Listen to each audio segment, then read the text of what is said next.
Good morning BSc third year. आज photosynthesis का हम आगे नया टॉपिक स्टार्ट कर रहे हैं, फोटोसिंथेटिक पिगमेंट। कल हमने पढ़ा था क्लोरोफिल के बारे में, जैंथोफिल के बारे में, डिटेल में पूरा कंप्लीटली हमने पढ़ लिया था। फिर हमने क्लोरोप्लास्ट की स्ट्रक्चर पढ़ी थी। क्लोरोप्लास्ट की स्ट्रक्चर में हमने बताया था क्लोरोप्लास्ट एक मतलब डबल एम ऑर्डिनल्स होता है, जिसके अंदर बाहर आउटर मेम्ब्रेन होती है, अंदर इनर मेम्ब्रेन, बीच के अंदर पेरिप्लाज्मिक स्पेस होता है, और इसके अंदर जो लिक्विड पार्ट होता है जिसको हमने स्ट्रोमा कहा था। स्ट्रोमा के अंदर हमें पृथ्वी में पाए जाने वाला, सर्वाधिक पाए जाने वाला रुबिस्को एंजाइम उपस्थित होता है, जो कि डार्क रिएक्शन में सहायता करता है। 16% वर्क क्लोरोप्लास्ट का 16% भाग बनाता है रुबिस्को एंजाइम। उसके अलावा हमने बताया था कि क्लोरोप्लास्ट के स्ट्रोमा के अंदर उसका खुद का डीएनए प्रेजेंट होता है, जो कि डबल स्टैंडर्ड सर्कुलर डीएनए होता है। 78 राइबोसोम्स प्रेजेंट होते हैं, ठीक है। और हमने बताया था इसकी जो थाइलेकॉइड मेम्ब्रेन, काफी सारे थाइलेकॉइड्स मिलकर ग्रेनम बनाती है, जो सिक्कों की ढेर की तरह दिखाई देती है। ग्रेनम के ऊपर लाइट रिएक्शन होती है, स्ट्रोमा में हमेशा डार्क रिएक्शन होती है। और प्रकाश अभिक्रिया का शुरुआत थाइलेकॉइड्स में होता है, और थाइलेकॉइड्स में क्या होता है, प्रकाश को ग्रहण करने वाले वर्णक उपस्थित होते हैं। उन्हीं वर्णकों के बारे में आज हम पढ़ रहे हैं, फोटोसिंथेटिक पिगमेंट, ठीक है। फोटोसिंथेटिक पिगमेंट, इसको हम बोल सकते हैं फोटो सिस्टम भी कह सकते हैं, और इसको ये क्वांटासोम्स के द्वारा होती है, तो इसको फोटोसिंथेटिक यूनिट। और क्वांटासोम के बारे में सबसे पहले बताया था पार्क एंड पेन ने। तो सबसे पहले हम बताया फोटोसिस्टम, बताया तो दो टाइप के होते हैं photosystem, PS first and PS second. Photosystem first and photosystem second. ये कहाँ पर होता है, ये तो होता है एक तो नॉन एप्रेस मेम्ब्रेन पे। कल हमने बताई थी नॉन एप्रेस मेम्ब्रेन क्या होती है, एप्रेस मेम्ब्रेन क्या होती है। नॉन एप्रेस मेम्ब्रेन बीच के अंदर बीच की जो मेम्ब्रेन थी थाइलेकॉइड्स के बीच की, ग्रेनम के बीच की, उसको बोला था नॉन एप्रेस। और सबसे ऊपर वाली और सबसे नीचे वाली को हमने बोला था एप्रेस मेम्ब्रेन। तो ये नॉन एप्रेस मेम्ब्रेन का पार्ट होती है, नॉन एप्रेस पार्ट होती है। नॉन एप्रेस पार्ट ऑफ थाइलेकॉइड बोल सकते हैं इसको हम, थाइलेकॉइड। और दूसरा ये स्ट्रोमा के थाइलेकॉइड्स में भी प्रेजेंट होता है। स्ट्रोमा थाइलेकॉइड होती है, उसके ऊपर भी प्रेजेंट होता है पीएस फर्स्ट, और पीएस सेकंड होता है ओनली एप्रेस्ड मेम्ब्रेन पर, only appressed membrane, only appressed part of thylakoid membrane, appressed part of thylakoid membrane, ठीक है। आए समझे पीएस फर्स्ट और पीएस सेकंड का ये। अब इसके आगे डिटेल में हम एक एक पॉइंट्स बता रही हूँ, आप साथ साथ में लिखते रहिए कौन सा कहाँ होता है, हमने बता दिया। अभी पीएस फर्स्ट और पीएस सेकंड का आप साथ साथ में लिखते रहिए, काफी यूजफुल रहेगा। ये पीएस फर्स्ट और पीएस सेकंड कहाँ पे होता है वो हमने बता दिया। अब दूसरा इसका मुख्य वर्णक क्या है, इसका मुख्य वर्णक अभिक्रिया केंद्र कौन सा होता है, इसमें P700 हो सकता है, या फिर इसको क्या बोलते हैं क्लोरोफिल A700, तो ये भी बोल सकते हैं। यहाँ पे होता है P680, इसको बोल सकते हैं क्लोरोफिल A680 वर्णक, ठीक है। इसका कार्य क्या होता है, ये तो हो गया वर्णक। कहाँ होता है हमने बता दिया, ये नॉन एप्रेस मेम्ब्रेन पे होता है, स्ट्रोमा की थाइलेकॉइड्स में प्रेजेंट मिलेगा हमें, और ये एप्रेस मेम्ब्रेन पे होगा ओनली। कार्य क्या है इसका, पीएस फर्स्ट का कार्य क्या होता है, 680 नैनोमीटर से अधिक की लाइट को एब्जॉर्ब करना, जबकि इसका काम क्या होता है 680 नैनोमीटर से कम की लाइट को एब्जॉर्ब करना, ठीक है। ये अधिक की लाइट को एब्जॉर्ब करता है, एब्जॉर्ब, और ये कम की लाइट को एब्जॉर्ब करता है, ठीक है। कार्य समझ में आ गया। फिर संगठन कैसा होता है इसका, पीएस फर्स्ट के संगठन, इसके अंदर क्या क्या प्रेजेंट होते हैं, क्लोरोफिल A 660, 670, 680, 690 एंड 700। 690 और 700 और कैरोटिनॉइड प्रेजेंट होते हैं, कैरोटिनॉइड प्रेजेंट होते हैं। और इसके संगठन में देखें तो इसके अंदर chlorophyll A 650, 660, 670, 680, chlorophyll A 660, 650, 670, chlorophyll A पूरा नहीं लिखा मैंने, शॉर्ट में लिखा, समझ जाइएगा। Chlorophyll A 660, chlorophyll A 670, chlorophyll A 680, chlorophyll A690 और क्लोरोफिल A700 और कैरोटीनॉइड, और ये chlorophyll A650, chlorophyll A660, chlorophyll A670 और क्लोरोफिल A680 तक प्रेजेंट होता है इसके अंदर। इसके साथ साथ इसमें क्या प्रेजेंट होता है, कैरोटीनॉइड, प्लास्टोक्यूनोन और फाइकोबिलिन। कैरोटीनॉइड प्रेजेंट होता है, कैरोटीनॉइड, प्लास्टोक्यूनोन,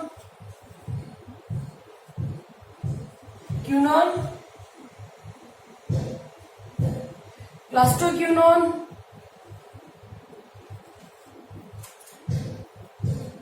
कैरोटीनॉइड, प्लास्टोक्यूनोन और फाइकोबिलिन।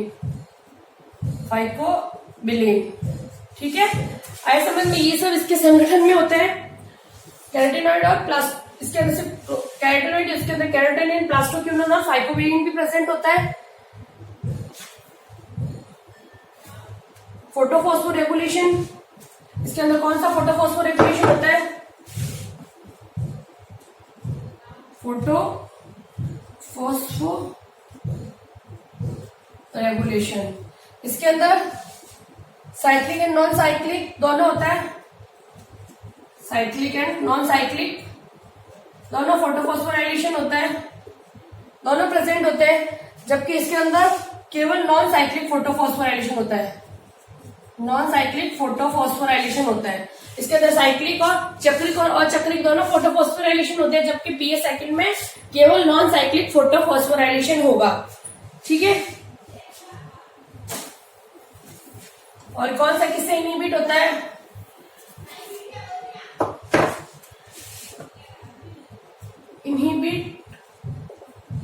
इनहिबिशन किससे होता है, पीएस फर्स्ट इनहिबिट होता है वाइलोजन डाई से। एक तो वाइलोजन डाई और दूसरी है पैराक्विनोन,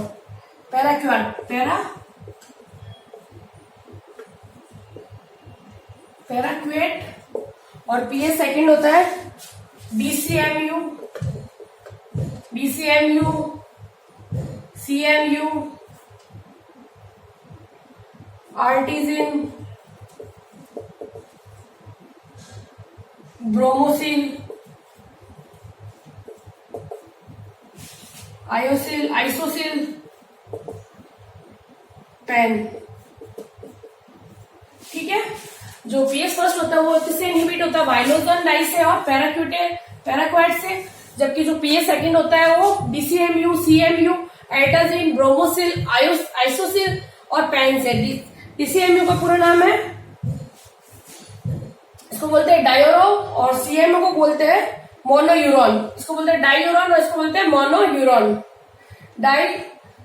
डाइक्लोरो डाइमिथाइल यूरेसिल इसका पूरा नाम है। ठीक है, और पेन का पूरा नाम है परऑक्सी एसाइल नाइट्रेट। ठीक है, और DCMU का पूरा नाम है डाइक्लोरोफिनाइल methyl urea, डाइक्लोरोफिनाइल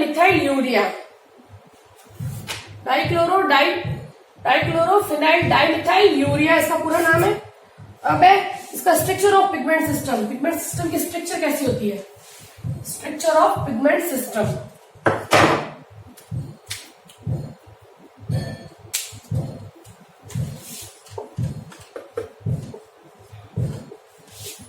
structure of pigment system, अगर इसका एक अभिक्रिया केंद्र बना है तो सबसे ऊपर होता है इसका रिएक्शन सेंटर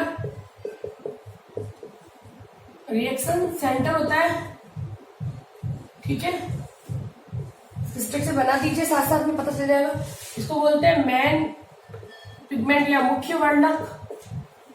ठीक है, ये जितने भी होते हैं इसके अंदर ये होंगे सहायक वर्णक, ये है सहायक वर्णक। ठीक है, इसको ही बोलते हैं, सहायक वर्णक को बोलते हैं एंटीना।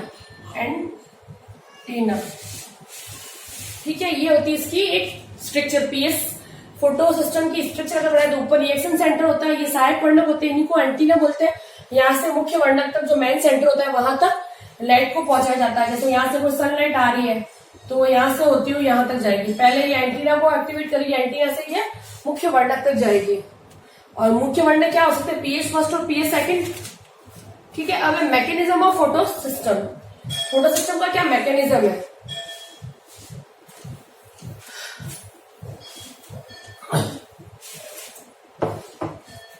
पूरा मैकेनिज्म मैं समझा देती हूँ आपको।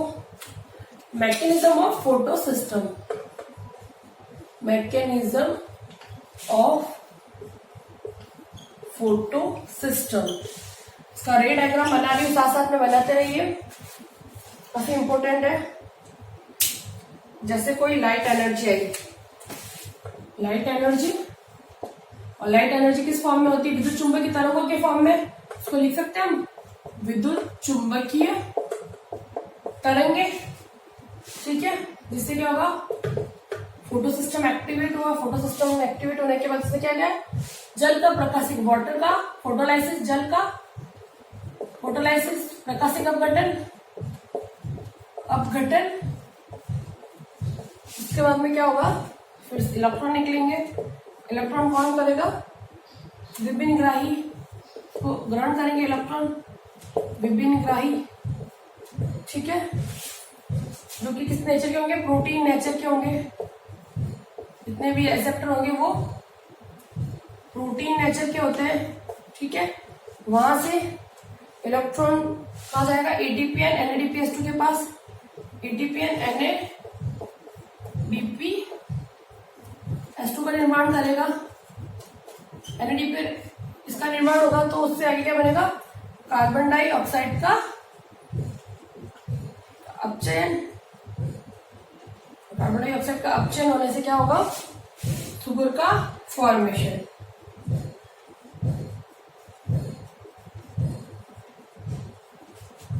ठीक है, होता क्या है, प्रकाश संश्लेषण की अभिक्रिया के अंदर क्या होता है? वर्णक तंत्रों के द्वारा, जो वर्णक तंत्र होते हैं, फोटो सिस्टम होते हैं, उनके द्वारा विद्युत चुंबकीय ऊर्जा या प्रकाश ऊर्जा का अवशोषण किया जाता है। जब प्रकाश ऊर्जा का अवशोषण होता है तो जल का प्रकाशिक अपघटन किया जाता है। जब जल का प्रकाशिक अपघटन होता है तो इलेक्ट्रॉन रिमूव होता है। जो इलेक्ट्रॉन विभिन्न प्रकार के ग्राहियों के द्वारा ग्रहण कर लिया जाता है। और ये विभिन्न ग्राही कैसे होते हैं? प्रोटीनियस नेचर के होते हैं, ठीक है। जब ये प्रोटीनियस नेचर के विभिन्न ग्राही जल के अपघटन के द्वारा मुक्त हुए इलेक्ट्रॉनों को ग्रहण करते हैं तो साथ में ही एटीपी और एनएडीपीएस2 का निर्माण होता है। और ये ऊर्जा संग्रहित होती है और यही ऊर्जा क्या करेगी?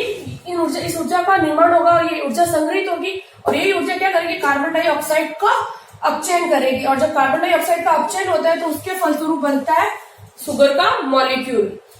एक बार वापस समझा देती हूँ, मैकेनिज्म ऑफ फोटोलाइसिस। जैसे ही सन से कोई लाइट आई, विद्युत चुंबकीय तरंगों के रूप में, प्रकाश के रूप में फोटोसिंथेसिस, जब प्रकाश अभिक्रिया होती है या फोटोसिंथेसिस होती है, फोटोसिंथेसिस या प्रकाशिक अपघटन, जब फोटोसिंथेसिस होता है किसी भी प्लांट के अंदर, उस समय क्या होता है? जब प्लांट में फोटोसिंथेसिस होता है उस समय फोटो सिस्टम एक्टिवेट होता है। कैसे एक्टिवेट होता है? जैसे ही सन से लाइट आती है, विद्युत चुंबकीय तरंगों के फॉर्म में लाइट एनर्जी आएगी। वो लाइट एनर्जी क्या करेगी? प्रकाश संश्लेषण की क्रिया के अंदर जो फोटो सिस्टम्स होते हैं, वर्णक तंत्र, उनको एक्टिवेट करेगी। वो क्या करेगी? जल का प्रकाशिक अपघटन, जल का क्या करेंगे? वो प्रकाशिक अपघटन करेंगे, जिससे इलेक्ट्रॉन मुक्त होंगे। ये इलेक्ट्रॉन विभिन्न ग्राहियों के द्वारा ग्रहण कर लिए जाएंगे जो कि प्रोटीनियस नेचर के होते हैं। साथ ही उनके साथ क्या बनेगा? एटीपी और एनएडीपीएस2 का निर्माण होगा। यह ऊर्जा कार्बन डाइऑक्साइड के अपचयन में सहायक होगी और ये क्या बनाएगी? सुगर का निर्माण करेगी। ठीक है, आया समझ में यहाँ तक? कोई प्रॉब्लम? ठीक है, थैंक यू। अब नेक्स्ट आगे बताते हैं हम। ये तो हो गई मैकेनिज्म ऑफ फोटो सिस्टम।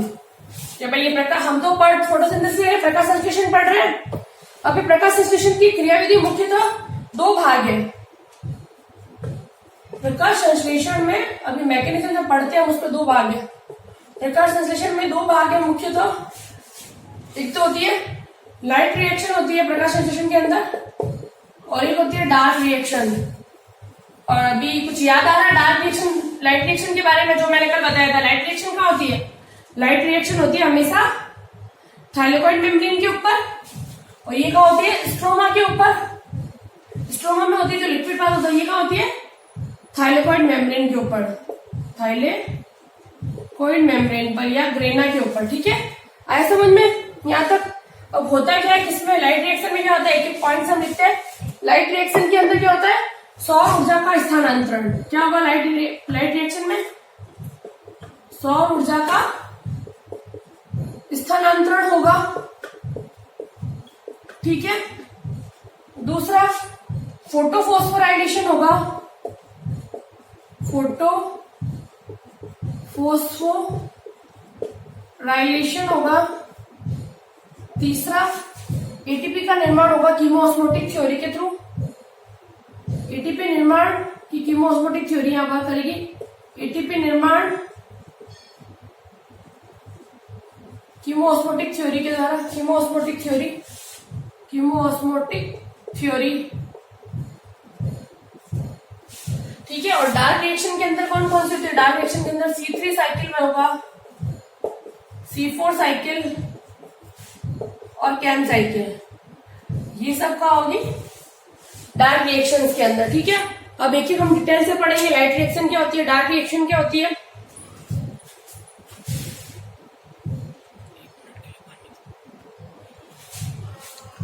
जो प्रकाश संश्लेषण की क्रियाविधि होती है उनमें दो मुख्य भाग होते हैं। मैकेनिज्म में दो भाग है। पहला लाइट रिएक्शन और दूसरी डार्क रिएक्शन। लाइट रिएक्शन क्या होती है? जनरली लाइट रिएक्शन क्लोरोप्लास्ट की थाइलाकॉइड मेम्ब्रेन के ऊपर होती है। इसके अंदर तीन होगा। एक तो सौर ऊर्जा के स्थानांतरण के बारे में पढ़ेंगे, दूसरा हम फोटोफॉस्फोराइलेशन के बारे में पढ़ेंगे, और तीसरा एटीपी का निर्माण कैसे होता है कीमोऑस्मोटिक थ्योरी के द्वारा, उसको हम पढ़ेंगे। और डार्क रिएक्शन होती है प्लांट क्लोरोप्लास्ट के अंदर जो लिक्विड पार्ट होता है स्ट्रोमा, उसके अंदर डार्क रिएक्शन होती है। उसमें रुबिस्को एंजाइम सबसे ज्यादा वर्क करता है। यहाँ पर C3 साइकिल, C4 साइकिल और कैम साइकिल के बारे में हम डिटेल में पढ़ेंगे। अब हम स्टार्ट करते हैं लाइट रिएक्शन।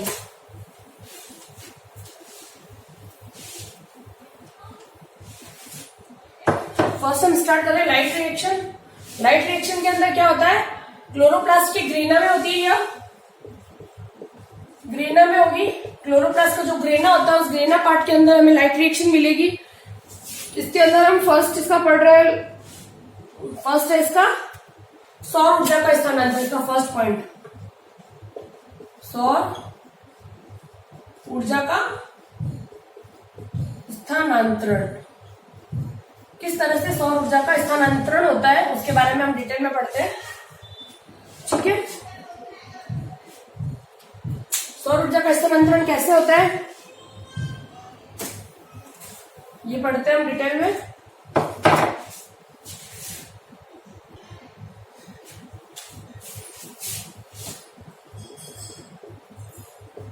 सौर ऊर्जा का स्थानांतरण डायग्रामेटिकली बताती हूँ मैं आप लोगों को कैसे होता है सौर ऊर्जा का स्थानांतरण। ये एक वर्णक सिस्टम है PS।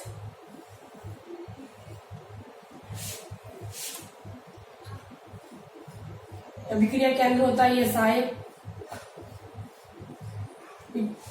ये मुख्य वर्णक है, मुख्य वर्णक, ये सहायक वर्णक, और ये अभिक्रिया केंद्र होता है। ठीक है। ये क्या अभिक्रिया केंद्र लिख दे यहाँ पर, अभिक्रिया केंद्र। अब होता क्या है इसमें, इसको मैं बताती हूँ आप लोगों को। होता क्या है, जब सन से लाइट्स आती है, जो सन है, जैसे ये सन है, सन से जब लाइट आएगी तो वो लाइट ऐसे जाएगी यहां से।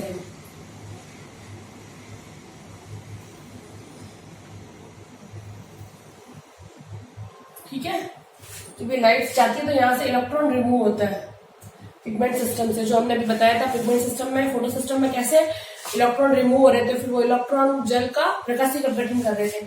सन से जो लाइट्स आती है वो क्या करेगी, सहायक वर्णक से रेजोनेंस करते हुए कहा जाएगी, मुख्य वर्णक अभिक्रिया के मुख्य वर्णक के अभिक्रिया केंद्र के मुख्य वर्णक के पास, और वहां से इलेक्ट्रॉन को वो रिमूव करेगी। ठीक है। सौर ऊर्जा का स्थानांतरण देखा जाए तो दो तरह से होगा। यहाँ पर जो इलेक्ट्रॉन यहाँ से यहाँ जा रहे हैं तो इसको हम लिखेंगे, ये जो इलेक्ट्रॉन्स का मूवमेंट यहाँ से यहाँ तक इलेक्ट्रॉन जा रहे हैं इनको बोलेंगे RT। ये होगी RT रेजोनेंस ट्रांसफर, रेजोनेंस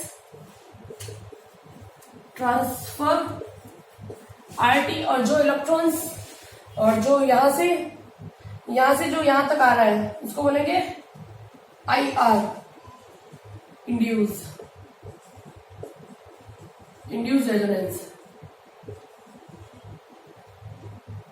न्यून रेजोनेंस। ठीक है, थोड़ा मैं डिटेल में बताती हूँ तुम्हें होता है क्या। सौर ऊर्जा का स्थानांतरण दो चरणों में होगा। पहला तो होगा फर्स्ट चरण का रेजोनेंस ट्रांसफर और दूसरा होगा हमारा इंड्यूस रेजोनेंस।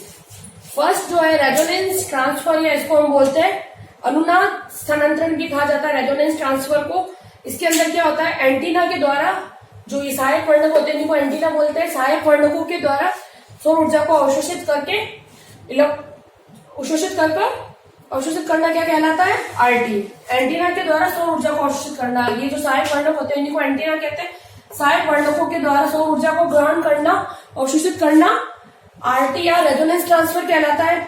दूसरा इंड्यूस रेजोनेंस। इंड्यूस रेजोनेंस का मतलब होता है एंटीना से सौर ऊर्जा का, यहां से जो सौर ऊर्जा जा रही है, सौर ऊर्जा का एंटीना से सौर ऊर्जा का पीएस के पास जाना, पिगमेंट मुख्य अभिक्रिया केंद्र के पास जाना।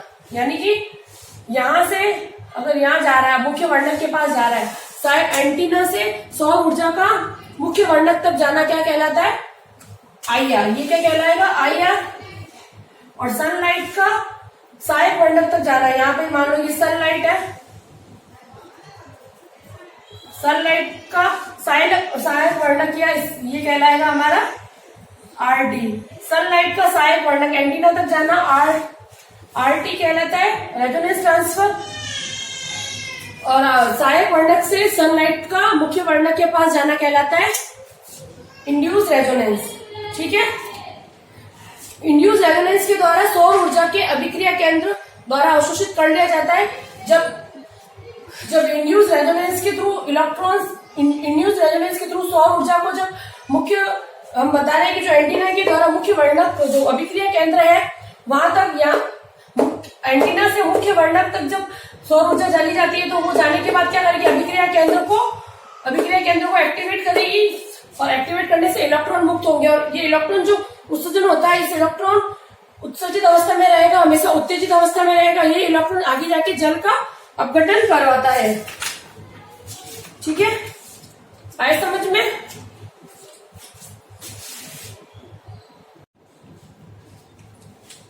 अभी हम पढ़ा प्रकाश संश्लेषण की क्रियाविधि में, पहला है सौर ऊर्जा का स्थानांतरण। कैसे होता है सौर ऊर्जा का स्थानांतरण, जब सनलाइट यहाँ की सहायक वर्णक जिसको हम बोलते हैं एंटीना भी कहा जाता है, इसी को बोलते हैं एंटीना। सौर ऊर्जा की जो रेडिएशंस होती है उनको एंटीना ग्रहण करता है, और एंटीना इसको भेजता है मुख्य वर्णक के साथ। सनलाइट का एंटीना तक जाना कहलाता है रेजोनेंस। सनलाइट का यहां तक जाना कहलाता है इंड्यूस रेडिएशन। सनलाइट का सहायक वर्णक या एंटीना तक जाना कहलाता है इंड्यूस रेजोनेंस। और यहां से एंटीना से लाइट का मेन सेंटर के पास जाना, मुख्य वर्णक के पास, कहलाता है, सॉरी एक सेकेंड वापस मैं करती हूँ उसको रिपीटेड। इसको मैं रेड डायग्रामेटिकली बताती हूँ तो मैं जल्दी समझ में आएगा। जैसे ये सनलाइट है, ठीक है, सनलाइट गई, किसके पास गई, पहले सनलाइट किसके पास आएगी, एंटीना के पास। ठीक है, एंटीना क्या है, सहायक वर्णक, एंटीना के पास गई, एंटीना से जाएगी ये जो पीएस फर्स्ट, जो मुख्य मेन रिएक्शन सेंटर के पास। और रिएक्शन सेंटर के पास जाने से क्या होगा, इलेक्ट्रॉन निकलेंगे, और इलेक्ट्रॉन किस फॉर्म में रहेंगे, उत्तेजित। ठीक है, अब फर्स्ट बताती हूँ क्या होता है। जब सनलाइट एंटीना तक जाती है तो इस सनलाइट को हम बोलते हैं आरटी, रेजोनेंस ट्रांसफर। ये कौन सी, आरटी, रेजोनेंस ट्रांसफर। एंटीना या सहायक वर्णक से प्रकाश ऊर्जा को रिएक्शन सेंटर तक पहुंचाना कहलाता है IR, induce resonance. Induce resonance जो हमने यहाँ नाम लिखा है ना, यहां से यहाँ लाइट जाती है, इसको हम बोलते हैं इंड्यूस रेजोनेंस। एंटीना से सनलाइट का रिएक्शन सेंटर तक जाना कहलाता है इंड्यूस रेजोनेंस। और फिर यहाँ जाने से क्या होता है, जो रिएक्शन सेंटर है वो एक्टिवेट होगा और वो इलेक्ट्रॉन का उत्सर्जन करेगा, और ये जो इलेक्ट्रॉन होते हैं वो उत्तेजित अवस्था में रहते हैं। ठीक है, ये हो गया। अब नेक्स्ट है फर्स्ट हो गया इसका लाइट रिएक्शन का फर्स्ट कंप्लीट हो गया। अब सेकंड है हमारा फोटोफॉस्फोराइलेशन। सेकंड क्या है, फोटोफॉस्फोराइलेशन।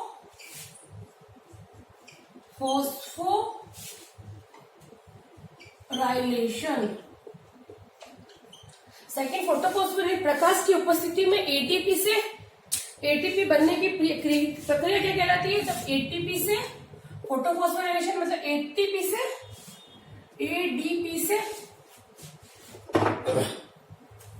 प्रकाश फॉस्फोरीकरण क्या कहलाता है? एडिनोसिन डाइफॉस्फेट का प्रकाश ऊर्जा की उपस्थिति में एटीपी में कन्वर्ट, एडिनोसिन ट्राइफॉस्फेट में कन्वर्ट कहलाता है फोटोफॉस्फोराइलेशन। ये दो प्रकार का होता है फोटोफॉस्फोराइलेशन, दो टाइप का होता है। एक तो होता है साइक्लिक फोटोफॉस्फोराइलेशन और दूसरा होता है नॉन साइक्लिक, या इसको साइक्लिक ईटीएस भी कहा जाता है, इलेक्ट्रॉन ट्रांसपोर्ट चेन। ठीक है, अब फर्स्ट हम डिटेल में बढ़ते हैं साइक्लिक फोटोफॉस्फोराइलेशन क्या होता है।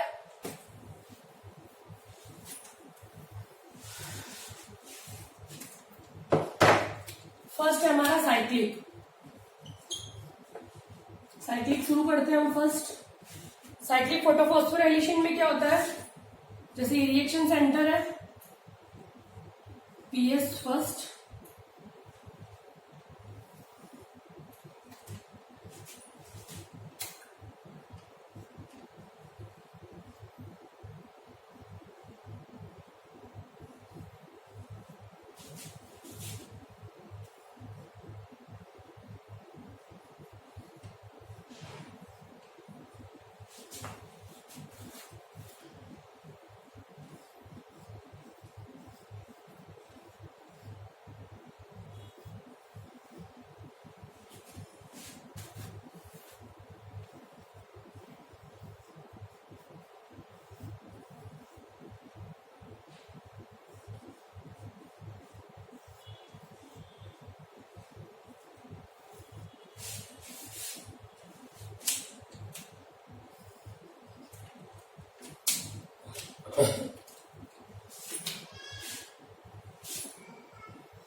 पीएस फर्स्ट में क्लोरोफिल ए होता है, तो ये 680 नैनोमीटर से ज्यादा की लाइट को एब्जॉर्ब करेगा। ये सनलाइट है, सन है, यहां से लाइट जाएगी रेजोनेंस और आर आई और आईआर के थ्रू, इंड्यूस रेजोनेंस और रेजोनेंस ट्रांसफर के थ्रू लाइट जाएगी यहाँ पे आगे। ठीक है, फिर क्या होगा? इलेक्ट्रॉन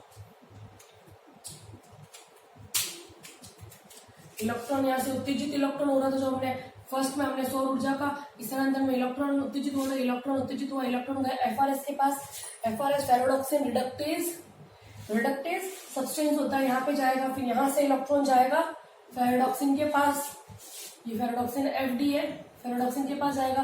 फेरोडॉक्सिन से इलेक्ट्रॉन जाएगा साइटोक्रोम B6 के पास, इस टाइम बनेगा एटीपी से एडीपी का फॉर्मेशन होगा। यहाँ होगा फोटोफॉस्फोराइलेशन, एडीपी से एडिनोसिन डाइफॉस्फेट से बनेगा एडिनोसिन ट्राइफॉस्फेट। साइटोक्रोम B6 से इलेक्ट्रॉन जाएगा, साइटोक्रोम B6 रिडक्शन से इलेक्ट्रॉन गया साइटोक्रोम B6 के पास, साइटोक्रोम B6 से इलेक्ट्रॉन जाएगा साइटोक्रोम F के पास। यहाँ पर भी बनेगा एडीपी से एटीपी, एडीपी से बनेगा एटीपी। ठीक है, फिर यहां से इलेक्ट्रॉन जाएगा प्लास्टोसाइनिन के पास, जब प्लास्टोसाइनिन के पास इलेक्ट्रॉन जाएगा, प्लास्टोसाइनिन से आगे इलेक्ट्रॉन वापस चला जाएगा पीएस फर्स्ट के पास। ठीक है, ये साइक्लिक है, इसलिए इसको बोलते हैं साइक्लिक फोटोफॉस्फोराइलेशन। हो रहा क्या है? जब हमारा पिगमेंट सिस्टम फर्स्ट है वो एक्टिवेट कैसे होता है? सन से जो लाइट्स आती है वो यहाँ के एंटीना इसको ग्रहण करते हैं। सन से जब लाइट एंटीना ग्रहण करते हैं तो उसको हमने बोला था रेजोनेंस ट्रांसफर। रेजोनेंस ट्रांसफर से ये कहाँ जाता है? ये लाइट चली जाती है जो सेंटर होता है रिएक्शन सेंटर के पास, एंटीना से लाइट का रिएक्शन सेंटर तक जाना कहला रहा था IR, induce resonance. Induce resonance फिर यहाँ जैसे जाता है तो जो रिएक्शन सेंटर होता है वो एक्टिवेट हो जाता है। वो एक्टिवेट होने के बाद इलेक्ट्रॉन को उत्सर्जित करता है। इलेक्ट्रॉन उत्तेजित अवस्था में होता है तो इलेक्ट्रॉन जाता है फेरोडॉक्सिन रिडक्टेज सब्सटेंस के पास, वहां से इलेक्ट्रॉन जाते हैं फेरोडॉक्सिन के पास। फेरोडॉक्सिन से जब इलेक्ट्रॉन साइटोक्रोम B6 के पास जाता है तो एडिनोसिन डाइफॉस्फेट बदल जाता है एडिनोसिन ट्राइफॉस्फेट में। फिर साइटोक्रोम B6 से इलेक्ट्रॉन जाता है साइटोक्रोम F के पास, उस समय भी 80 एडेनोसिन डाइफॉस्फेट बदल जाता है। एडेनोसिन ट्राइफॉस्फेट में साइटोक्रोम F से इलेक्ट्रॉन जाता है प्लास्टोसाइनिन के पास, प्लास्टोसाइनिन से इलेक्ट्रॉन वापस चला जाता है पीएच फर्स्ट के पास। इस टाइप से ये एक साइक्लिक रिएक्शन होती है फोटोफॉस्फोराइलेशन में, साइक्लिक। और यहाँ पे कितने नैनोमीटर की लाइट यूज होती है? 680 नैनोमीटर की। तो इसके अंदर क्या क्या वर्क कर रहा है? एक तो इसके अंदर प्लास्टोसाइनिन क्रोमोप्रोटीन यूज हो रहा है। ये क्या है? एक तो प्लास्टोसाइनिन है, ये कैसा है? ये एक क्रोमोप्रोटीन है। इनमें क्या क्या प्रेजेंट होता है? प्लास्टोसाइनिन में कॉपर प्रेजेंट होता है, ब्लू कलर सदैव इलेक्ट्रॉन पीएस फर्स्ट को देता है, और ये मोबाइल प्रोटीन होता है। प्लास्टोसाइनिन के बारे में कुछ पॉइंट्स लिखते हैं हम। एक तो ये क्या है? ये एक तो क्रोमोप्रोटीन है, क्रोमोप्रोटीन होता है प्लास्टोसाइनिन, ठीक है। दूसरा C4 प्रेजेंट होती है, इसके अंदर कॉपर प्रेजेंट होता है। सॉरी, प्लास्टोसाइनिन के पास क्या प्रेजेंट होता है?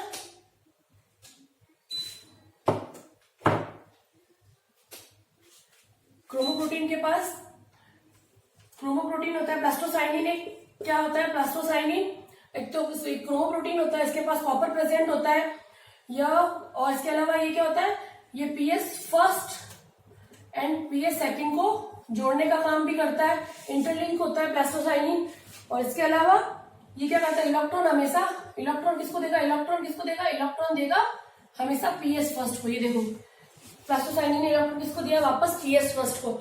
और यह पीएस फर्स्ट और पीएस सेकंड को जोड़ने का काम भी करता है, ठीक है। हमेशा एक तरह से जोड़ने का काम कह सकते हैं, इसको कह सकते हैं ये एक प्रकार का मोबाइल एलिमेंट होता है, मोबाइल प्रोटीन होता है, जो कि क्या करता है? पीएस फर्स्ट इलेक्ट्रॉन को पीएस सेकंड में देता है। आगे समझ में एक बार वापस रिपीट करती हूँ। प्लास्टोसाइनिन क्या है? प्लास्टोसाइनिन एक प्रकार का क्रोमोप्रोटीन होता है, यह इसमें हमेशा इसमें कॉपर उपस्थित होता है। यह इलेक्ट्रॉन हमेशा पीएस फर्स्ट को देता है, यहाँ से इलेक्ट्रॉन हमेशा पीएस फर्स्ट को देगा। इसके साथ ये एक मोबाइल प्रोटीन होता है, जो कि पीएस फर्स्ट और पीएस सेकंड को जोड़ता है, ठीक है।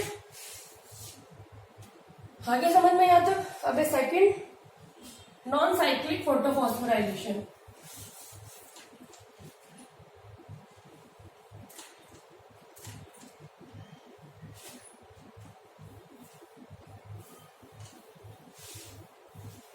थोड़ी जगह जाना चाहिए थोड़ा सा, नॉन साइक्लिक मैं वापस ही बना लेते हैं ताकि अच्छे से पूरा कंप्लीट वर्क को अच्छे से कर सकें। नॉन साइक्लिक सेकेंड है हमारा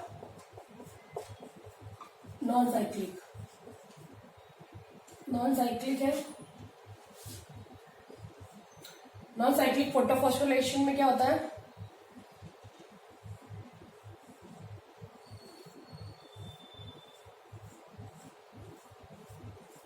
यहाँ पे पीएस सेकंड होता है स्टार्टिंग में, बोलते हैं क्लोरोफिल A680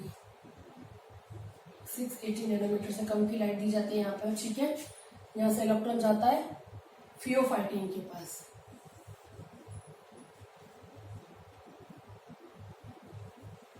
फियोफाइटिन, ठीक है। फियोफाइटिन के पास इलेक्ट्रॉन जाएगा और फियोफाइटिन से इलेक्ट्रॉन जाएगा क्यूनॉन के पास, क्यूनॉन से इलेक्ट्रॉन जाएगा प्लास्टोक्यूनॉन के पास, प्लास्टोक्यूनॉन से इलेक्ट्रॉन जाएगा साइटोक्रोम B6, साइटोक्रोम B6 से इलेक्ट्रॉन जाएगा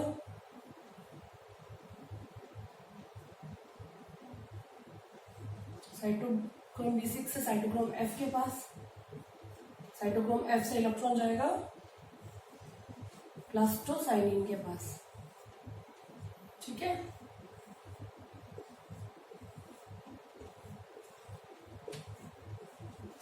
ठीक है, फिर यहां से क्या एक्टिवेट होगा? प्लास्टोसाइनिन किसको एक्टिवेट करेगा? पीएस फर्स्ट को।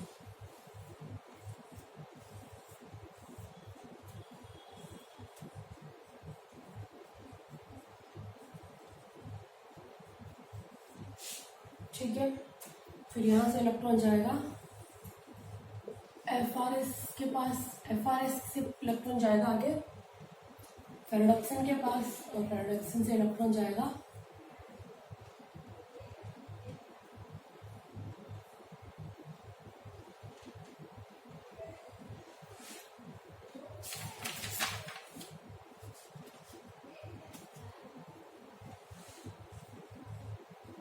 इलेक्ट्रॉन जाता है, इससे क्या बनता है NADP प्लस बन जाता है NADP H2।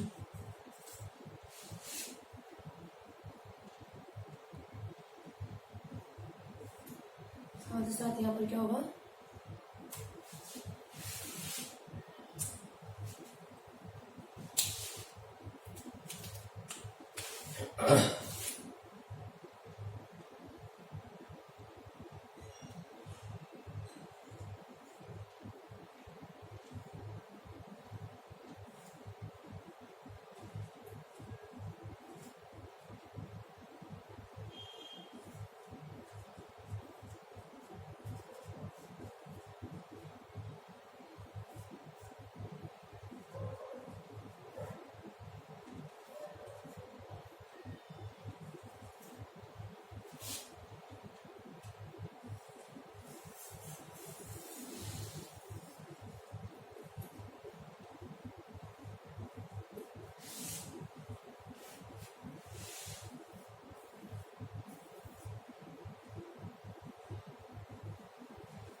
फोर इलेक्ट्रॉन यहाँ गए, यहाँ से 4 इलेक्ट्रॉन इधर, जैसे इलेक्ट्रॉन आगे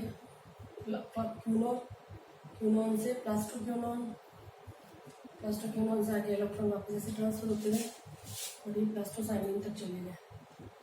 यहाँ से ये 4 इलेक्ट्रॉन चले गए वापस PS फर्स्ट के पास, PS फर्स्ट से 4 इलेक्ट्रॉन गए FRS के पास, FRS से 4 इलेक्ट्रॉन चले गए प्रोडक्शन के पास, और प्रोडक्शन में 4 इलेक्ट्रॉन की प्रेजेंस में क्या NADP रिडक्टेज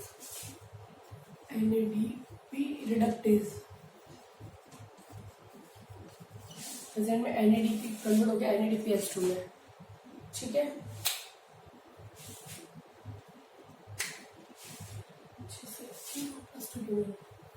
यहाँ पे क्या हुआ ADP बदल गया ATP में।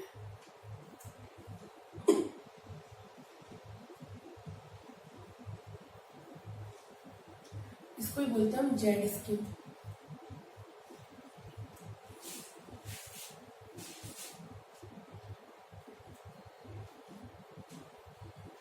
ठीक है,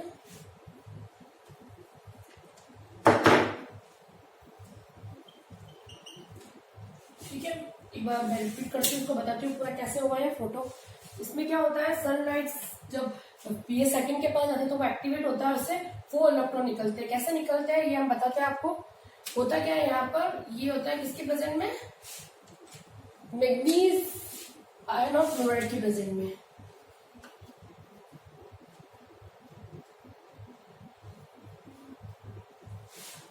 मैग्नीज एंड क्लोराइड की प्रेजेंस में ये हो रही है रिएक्शंस। होता क्या है बेटा, इसके अंदर वाटर का फोटो फॉस्फोराइलेशन हाइड्रोलाइसिस प्रकाशिक अपघटन होता है। यहाँ पर सन से लाइट जाती है PS सेकंड के पास, PS सेकंड से जब उत्तेजित होता है 4 इलेक्ट्रॉन निकलते हैं। 4 इलेक्ट्रॉन किस में वर्क करते हैं, 4 वाटर के मॉलिक्यूल्स को तोड़ देते हैं, 4 प्रोटॉन और 4 OH माइनस आयन में, OH प्लस आयन में। और ये OH प्लस आयन 2 वाटर के मॉलिक्यूल बनाता है और ऑक्सीजन लिबरेट करता है। फिर 4 इलेक्ट्रॉन कहाँ जाएंगे, फियोफाइटिन के पास, फियोफाइटिन से 4 इलेक्ट्रॉन जाएंगे क्यूनोन के पास, क्यूनोन से 4 इलेक्ट्रॉन जाएंगे प्लास्टो क्यूनोन के पास, और प्लास्टो क्यूनोन से 4 इलेक्ट्रॉन जाएंगे साइटोक्रोम B6 के साथ। प्लास्टो क्यूनोन से जब साइटोक्रोम B6 के पास इलेक्ट्रॉन जाते हैं तो वो ATP में कन्वर्ट होता है। साइटोक्रोम B6 से इलेक्ट्रॉन जाएंगे साइटोक्रोम F के पास, और साइटोक्रोम F से इलेक्ट्रॉन जाएंगे प्लास्टोसाइनिन के पास। जब प्लास्टोसाइनिन के पास इलेक्ट्रॉन जाते हैं तो हमने बताया था प्लास्टोसाइनिन एक प्रकार का मोबाइल प्रोटीन होता है जो कि PS फर्स्ट और PS सेकंड को जोड़ता है। ठीक, क्या करेगा, यहाँ से इलेक्ट्रॉन कहाँ भेज रहा है, PS फर्स्ट के पास। जब ये PS फर्स्ट के पास इलेक्ट्रॉन जाते हैं तो 4 इलेक्ट्रॉन या PS फर्स्ट से इलेक्ट्रॉन जाएंगे फेरेडॉक्सिन रिडक्टेज सब्सटेंस के पास, यहाँ से 4 इलेक्ट्रॉन जाएंगे फेरेडॉक्सिन के पास। फेरेडॉक्सिन के पास जाएंगे तो 4 इलेक्ट्रॉन NADP रिडक्टेज एंजाइम के प्रेजेंट में NADP प्लस को बदल लेगा NADP H2 में। और यहाँ पे जो हमने वाटर OH प्लस, जब 2 वाटर के H प्लस और OH प्लस बनता है तो इसमें क्या होता है, जो 4 प्रोटॉन्स बनते हैं वो प्रोटॉन्स चले जाएंगे यहाँ पर, जो यहाँ पे हेल्प करेंगे एज अ सब्सटेंस। ठीक है, आए समझ में। सकते हो। ठीक है, थैंक यू सो मच। बाकी तो कल बताते हैं।